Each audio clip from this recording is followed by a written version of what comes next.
OP పెట్టండి మహాప్రభో జడ్చర్ల నియోజకవర్గ ప్రజల ఆవేదన.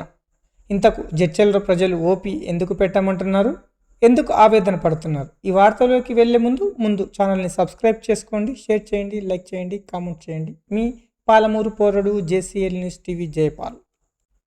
పాలకులు ప్రజల కోసం ఆలోచించి చేశారా లేక తమ అవసరాల కోసం చేశారా?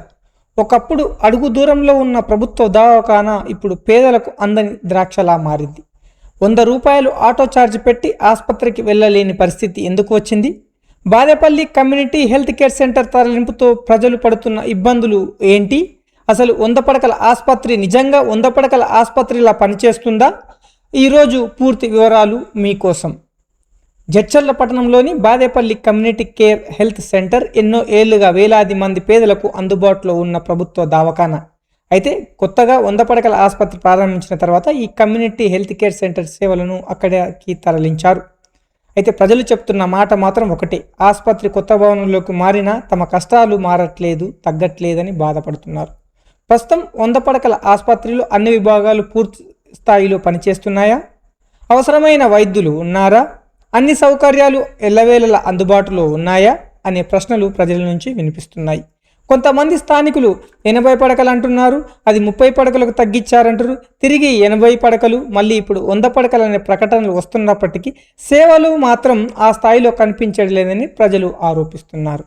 ముఖ్యంగా పేదలు, వృద్ధులు, గర్భిణీలు తీవ్ర ఇబ్బందులు పడుతున్నామని చెప్తున్నారు. ఒకసారి ఆసుపత్రికి వెళ్ళాలంటే ఆటోకు 100 వరకు ఖర్చు అవుతుంది. అంత డబ్బు ప్రతిసారి పెట్టడం సాధ్యం కాదని వాపోతున్నారు.